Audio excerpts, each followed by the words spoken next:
Thank you, Mr. Chairman. Mr. Ghalib,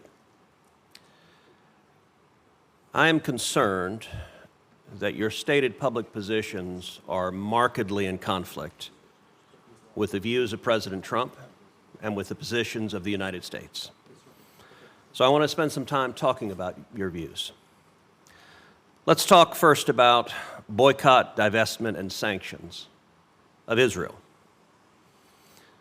During your tenure as mayor, the Hamtramck City Council passed a resolution supporting the boycott of Israel, divestment from Israel, and sanctions of Israel. Do you support boycotting Israel? Thank you, Senator, for that question. So, as a mayor, my position is an honorary position, and it's a city manager system in our government, city government. So, the Jewish Voice for Peace group drafted that resolution, came and convinced the city council to unanimously vote for that. So you voted for it? I didn't vote for it because I only vote if there's a tie. So it wasn't my idea, it wasn't my initiative. It was the Jewish Voice group. Did you support it at the time? I didn't support it. I didn't vote for it. Did it wasn't you oppose my it? idea. Did you oppose it? I didn't have to vote at the time. So Do you support boycotting Israel right now? Senator, we don't have any companies that deal with Israel in our city. Okay, with respect, you're not answering my question. I don't. As a policy matter, do you support BDS? Do you support boycotting, divesting, and sanctioning? Under your leadership, the city you were leading became the first American city in the whole country to pass a BDS resolution, and I'm asking if you support the policy that you put in place. I didn't put it in place, and I don't support it, but it was, like I said, drafted So your testimony here today is you do not support BDS, you do not support boycotting Israel, divesting from Israel, or sanctioning Israel. Yes, sir. It was drafted by a Jewish attorney, voted unanimously by the city council. All right, let's move then to the Abraham Accords. In August of 2020, you posted harsh criticism of President Trump's push to normalize relations between Israel and the UAE. You said that it was a threat to stability and a cause for mourning. Do you continue to oppose the Abraham Accords? I don't recall writing that, Senator, but at the time, as you know, I was opposed to the president. Up until 2024, I was still not a supporter of President Trump until... So you opposed President Trump. My question is, do you oppose the Abraham Accords? No, Senator. I think there's a great opportunity at this time to have a growing momentum and to move with the President Trump peace plan. And there's a great opportunity that we can treat everybody fairly and accomplish regional stability, a long-term, everlasting peace, and get everybody involved in this. So in this same post, you described Saddam Hussein as a martyr. Do you continue to believe Saddam Hussein was a martyr? Thank you, Senator, for that question. This is the third time I'm asked. And as I said, I was a private citizen in 2020. I'm just asking your views. Yes, thank you. I will clarify that. It was the day of January 7, 2020, when our military bases were attacked by Iran. And in a moment of anger, because we didn't respond. So I asked you about today. Do you continue to believe Saddam Hussein was a martyr today? Senator, I don't think that, no doubt that Saddam was a dictator. And I said it earlier, if this offended anybody who suffered from Saddam, who lost a loved one, I apologize about that. Okay, so you're not answering my question. Do you believe today that Saddam Hussein was a martyr? That's a yes or no. I can say no. It wouldn't matter. He's in God's hand. He will get the treatment he deserves. I'm not. All right, in August of 2020, you posted that the Muslim Brotherhood was an inspiration. Do you continue to believe the Muslim Brotherhood is an inspiration? Thank you, Senator. I think a lot of my posts were written in Arabic and mistranslated. I believe that, it's an ideology. It's not just a group of people. I disagree with a lot of things that they do. Some of them are extremists. Some of them are part of some governments in the Middle East.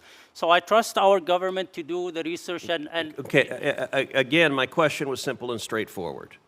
Do you continue to believe the Muslim Brotherhood is an inspiration? No, I'm not part of it. I don't believe in that. But if okay, anybody but you did post it in 2020. Let me ask you, How would you be able to serve as an ambassador if President Trump designates the Muslim Brotherhood as a terrorist organization? I have legislation to do that. I believe it is likely the Trump administration will designate the Muslim Brotherhood as a terrorist organization. Hamas is the Muslim Brotherhood in Palestine. I would trust the president, and if it's designated, I will be committed to implement President Trump's policies.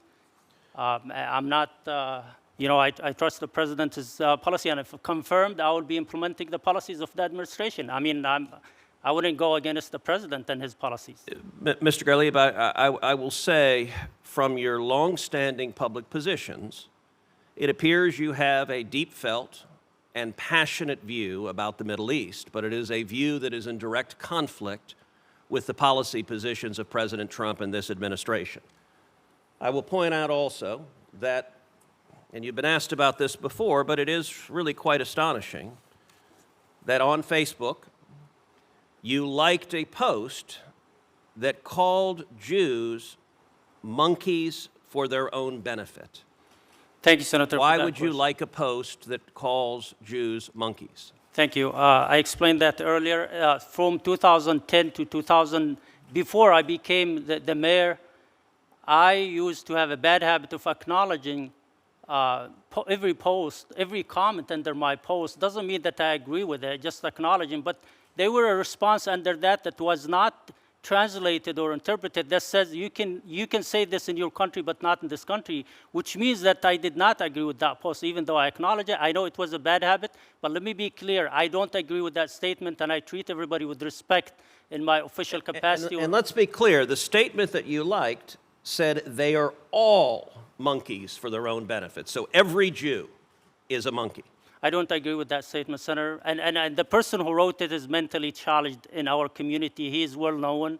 I used to have this idea of inclusivity in my past, ideology. I changed in 2024. I changed even my party, Mr. Ghalib, there may well be positions within the Trump administration that you are qualified to perform in that are unrelated to these issues that you have such passionate beliefs about. I believe your beliefs are sincere.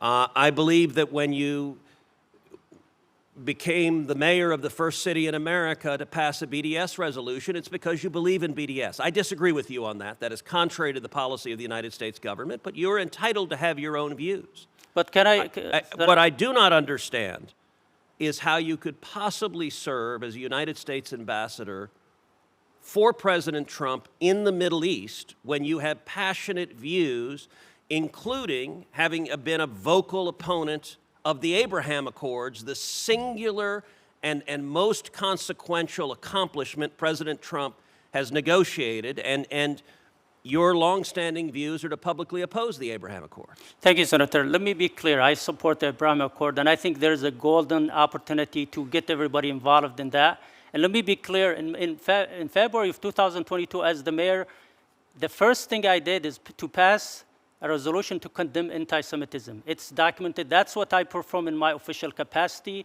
The other things, people are making assumptions based, trying to judge my intention. I'm curious, would a statement like all Jews are monkeys, would that qualify as anti-Semitism? Well, that's, somebody wrote it who's mentally challenged. Now, my question is, does the statement all Jews are monkeys, does that qualify as anti-Semitism? I don't agree with it, Senator. Okay, you're not answering my question. It's definitely anti-Semitism, but clicking on it doesn't mean I endorse it. It's well, just actually, like means exactly that. When you like something, it means you like Senator, something. every post since 2010, every comment, because I used to have like 10, 20 comments, I used to acknowledge it, to read it, but sometimes I would respond under it to oppose it. And there was a response here that wasn't translated by the media that says, you cannot say this in your country. It wasn't translated. And when I met with Senator... But that's not disagreeing with the statement that all Jews are monkeys. But let me be clear now, I disagree with that, and But you didn't at the time. You are making assumptions, sir. No, I'm asking. I'm not making an assumption. That's a question. I did disagree at the time, and I still disagree. Did you disagree publicly? Did you say a word of disagreement, or was your only public statement a like, which is the universal method of saying you like something and agree with it. Everybody who asked me, I told them it doesn't mean I endorse it. It's just acknowledging reading it, but I am opposing that, and I make it clear now. I passed a resolution to condemn anti-Semitism in all forms or shape. So you mentioned earlier that the posts were in Arabic and they haven't been translated right. I have in my hands right now one of those Arabic posts on August 13th, 2020, and I have the English translation. Among other things, you talk about individuals who died in Egyptian prisons, and you said, quote, "They die to be etched on the pages of history, stained in positions that inspire generations and make millions of Brotherhood fans exposed to a global demonic campaign and unprecedented demonic media infliction. I have only seen such situations in the martyr Saddam Hussein and his companions. May God have mercy on them." Thank you, Senator, for that question. I was talking about standing firm for the cause of a person doesn't mean I agree with him. I am a strong advocate of democracy in the Middle East. Yes, I was against the military coup, and I believe in democracy. That's the best value that we have, and we want everybody to enjoy that value in the Middle East. So I was advocating for democracy in the Middle East. Doesn't mean that I support certain group, but I support democracy. And well, as I said, I think your longstanding views are directly contrary to the views and positions of President Trump and to the position of the United States. I, for one, am not going to be able to support your confirmation. I want to enter into the record this post in both the Arabic and English translation. I ask that it be entered into the record. It'll be entered into the record without objection. Look, I think the facts here are quite clear, and your longstanding position is directly contrary to that of the President's. Senator, if confirmed, I will be implementing President Trump's policies with no objections. Thank you. I want to thank all of you for your patience today, your participation, the answers that you provided to the committee.